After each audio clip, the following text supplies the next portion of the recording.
Price lord. ದೇವರ ಅತಿ ಪರಿಶುದ್ಧ ನಾಮಕ್ಕೆ ಸ್ತೋತ್ರವಾಗಲಿ. ಮತ್ತೊಂದು ದಿನವನ್ನು ಕಾಣುವಂತೆ ದೇವರು ನಮಗೆ ಸಹಾಯ ಮಾಡಿದ್ದಕ್ಕಾಗಿ ಸ್ತೋತ್ರ. ಆತನು ಮಾಡಿದ ಎಲ್ಲ ಉಪಕಾರಗಳನ್ನು ನೆನೆಸಿಕೊಂಡು ದೇವರಿಗೆ ಸ್ತೋತ್ರವನ್ನು ಮಹಿಮೆಯನ್ನು ಸಲ್ಲಿಸ್ತೇನೆ. ಇಂದಿನ ವೇದ ಅಧ್ಯಯನಕ್ಕಾಗಿ ಒಂದು ವಾಕ್ಯವನ್ನು ಓದಿಕೊಳ್ಳೋಣ. ಕೀರ್ತನೆ 63 ಅದರ 8ನೇ ವಾಕ್ಯ. ನನ್ನ ಆತ್ಮವು ನಿನ್ನನ್ನು ಅಂಟಿಕೊಂಡು ಹಿಂಬಾಲಿಸಿರುವುದು, ನಿನ್ನ ಬಲಗೈ ನನಗೆ ಆಧಾರವಾಗಿರುವುದು. 63ನೇ ಕೀರ್ತನೆ ದಾವೀದನು ತನ್ನ ಜೀವಿತದಲ್ಲಿ ಆ ವೇದನೆಯೊಂದಿಗೆ ಅರಣ್ಯದ ಮಧ್ಯದಲ್ಲಿರುವಾಗ ಬರೆಯುವಂಥ ಒಂದು ಕೀರ್ತನೆ. ಹೆಡ್ಡಿಂಗಲ್ಲಿ ನೋಡ್ತೇವೆ, ದಾವೀದನು ಯಹೂದ ಸೀಮೆಯ ಅರಣ್ಯದಲ್ಲಿದ್ದಾಗ ರಚಿಸಿದ ಕೀರ್ತನೆ. ಅರಣ್ಯದಲ್ಲಿರುವಾಗಲೂ ಸಹ ಅವನು ಹೇಳ್ತಾ ಇದ್ದಾನೆ, ದೇವರೇ ನೀನೇ ನನ್ನ ದೇವರು. ಅರಮನೆಯಲ್ಲಿರುವಾಗ ದೇವರೇ ನೀನೇ ನನ್ನ ದೇವರು ಅಂತ ಹೇಳೋದು ಬಹಳ ಸುಲಭ.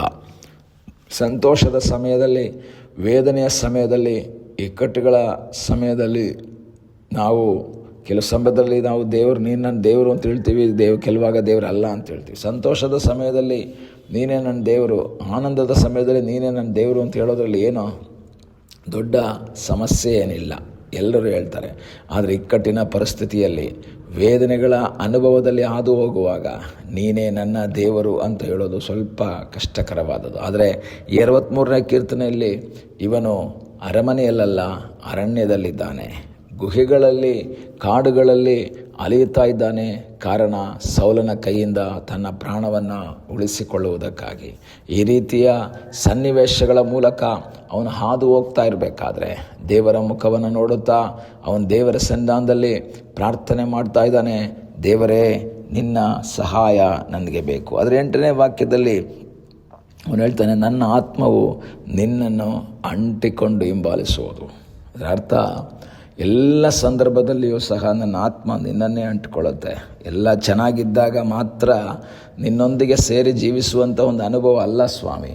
ಎಲ್ಲವೂ ಪ್ರತಿಕೂಲವಾಗುವಾಗಲೂ, ಎಲ್ಲವೂ ನನಗೆ ವಿರುದ್ಧವಾಗಿರುವಾಗಲೂ ಸಹ ನನ್ನ ಆತ್ಮ ನಿನ್ನನ್ನೇ ಅಂಟಿಕೊಂಡಿರುತ್ತೆ, ನನ್ನ ಆತ್ಮ ನಿನ್ನನ್ನೇ ಆತುಕೊಂಡಿರುತ್ತೆ.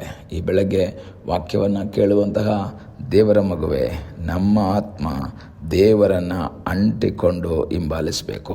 ಎಲ್ಲ ಸಮಯದಲ್ಲಿ ನಾವು ಕಾಲೇಬನ ಕುರಿತಾಗಿ ದೇವರ ವಾಕ್ಯದಲ್ಲಿ ಓದಬೇಕಾದ್ರೆ ಎಲ್ಲರೂ 10 ಜನ 12 ಜನ ಹೋಗಿ ಕಾನಾನ್ ದೇಶವನ್ನು ನೋಡಿಕೊಂಡು ಹಿಂದಿರುಗಿ ಬಂದು ಅವರು ತಮ್ಮ ತಮ್ಮ ಅಭಿಪ್ರಾಯಗಳನ್ನ ಹೇಳಿದಾಗ 10 ಜನ ಹೇಳ್ತಾರೆ, ನಮ್ಮ ಕೈಯಲ್ಲಿ ಇದನ್ನು ಗೆಲ್ಲಕ್ಕಾಗಲ್ಲ. ಆದರೆ ಯೋಶುವ ಮತ್ತು ಕಾಲೇಬ್ ಹೇಳ್ತಾರೆ, ನಾವು ಗೆಲ್ಲಬಹುದು. ಅದರಲ್ಲಿ ದೇವರ ವಾಕ್ಯದಲ್ಲಿ ನಾವು ನೋಡ್ತೇವೆ, ಮಲಯಾಳಂದಲ್ಲಿ, ಕನ್ನಡದಲ್ಲಿ ಕೊಟ್ಟಿದ್ದಾರೆ, ಕಾಲೇಬನೊಬ್ಬನೇ ನನ್ನ ಸಂಗಡ ಆತನು ನನ್ನ ಹೊಂದಿಕೊಂಡು ನಿಂತನು ಅಂತ. ಆದರೆ ಮಲಯಾಳಂ ಭಾಷೆಯಲ್ಲಿ ಹೇಳಿದರೆ ನನ್ನನ್ನು ಅಂಟಿಕೊಂಡು ನಿಂತ್ಕೊಂಡ. ಏನೇ ಆದರೂ ನಮ್ಮ ಜೊತೆಯಲ್ಲಿ ನಮ್ಮ ದೇವರಿರ್ತಾನೆ. ಆ ದೇವರು ನಮ್ಮನ್ನು ಕಾಪಾಡ್ತಾನೆ. ಈ ಬೆಳಗ್ಗೆ ವಾಕ್ಯವನ್ನು ಕೇಳುವಂತಹ ದೇವರ ಮಗುವೆ, ನಿಮ್ಮ ಜೀವಿತದಲ್ಲಿ ಕರ್ತನನ್ನು ಅಂಟಿಕೊಂಡು ನಿಲ್ಲಬೇಕು. ಸಮಸ್ಯೆ ಏನೇ ಆಗಿರಲಿ, ವಿರೋಧಗಳು ಎಷ್ಟೇ ಬಂದಿರಲಿ, ನಾವು ದೇವರ ಮೇಲೆ ಆತುಕೊಂಡಾಗ, ದೇವರನ್ನು ಅಂಟಿಕೊಂಡು ಬಿಗಿಯಾಗಿ ಹಿಡಿದುಕೊಂಡಾಗ ನಮಗಾಗಿ ಸಹಾಯ ಮಾಡುವ ದೇವರು. ಇಲ್ಲಿ ದಾವೀದನು ಹೇಳ್ತಾನೆ, ನನ್ನ ಆತ್ಮ ನಿನ್ನನ್ನು ಅಂಟಿಕೊಂಡು ಹಿಂಬಾಲಿಸುತ್ತೆ. ನಾನು ಯಾವತ್ತೂ ಬಿಡಲ್ಲ. ನಿನ್ನನ್ನು ಹಿಂಬಾಲಿಸೋದು ಸಂತೋಷ ಬಂದಾಗ ಮಾತ್ರ ಅಲ್ಲ, ಆಶೀರ್ವಾದ ಸಿಕ್ಕಿದಾಗ ಮಾತ್ರ ಅಲ್ಲ, ವೇದನೆಯ ಮಧ್ಯದಲ್ಲೂ ಸಹ ನಾನು ನಿನ್ನನ್ನೇ ಹಿಂಬಾಲಿಸ್ತೇನೆ.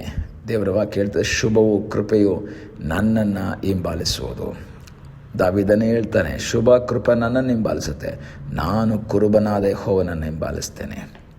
ಸನ್ನಿವೇಶ ಯಾವ ರೀತಿ ಇದ್ದರೂ ಸಹ ನಾನು ದೇವರನ್ನು ಹಿಂಬಾಲಿಸ್ತೇನೆ ಎಂಬುದಾಗಿ ದಾವೀದನು ಅಲ್ಲಿ ಹೇಳ್ತಾ ಇದ್ದಾನೆ. ಪ್ರಿಯ ದೇವರ ಮಕ್ಕಳೇ, ಈ ದಿವಸಗಳಲ್ಲಿ ದಾವೀದನು ದೇವರನ್ನು ಹಿಂಬಾಲಿಸಿದ ಹಾಗೆ ನೀವು ದೇವರನ್ನು ಅಂಟಿಕೊಂಡು ಹಿಂಬಾಲಿಸುವುದಾದರೆ ನಮ್ಮ ಜೀವಿತದ ಎಲ್ಲ ಸನ್ನಿವೇಶಗಳಲ್ಲಿ, ಎಲ್ಲ ಪರಿಸ್ಥಿತಿಗಳಲ್ಲಿ ನಮಗೆ ಸಹಾಯ ಮಾಡುವ ಸರ್ವಶಕ್ತನಾದ ಒಬ್ಬ ದೇವರಿದ್ದಾನೆ.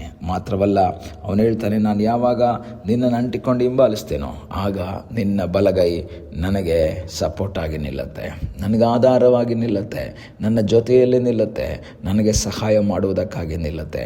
ಈ ಬೆಳಗ್ಗೆ ಆತನ ಮುಖವನ್ನು ನೋಡೋಣ, ಆತನಲ್ಲಿ ಆಶ್ರಯಿಸೋಣ, ಆತನ ಮೇಲೆ ಆಧಾರವಾಗಿ ನಿಂತುಕೊಳ್ಳೋಣ, ಆತನನ್ನು ಅಂಟಿಕೊಂಡು ನಿಲ್ಲೋಣ. ಆತನು ನಮ್ಮನ್ನು ಕಾಯುವಂತಹ ದೇವರಾಗಿದ್ದಾನೆ. ಆತನ ಬಲಗೈ ನಮಗೆ ಆಧಾರವಾಗಿದ್ದುಕೊಂಡು ನಮಗೆ ಸಹಾಯ ಮಾಡುವುದಕ್ಕೆ ಇರುವುದಕ್ಕಾಗಿ ದೇವರಿಗೆ ಸ್ತೋತ್ರ.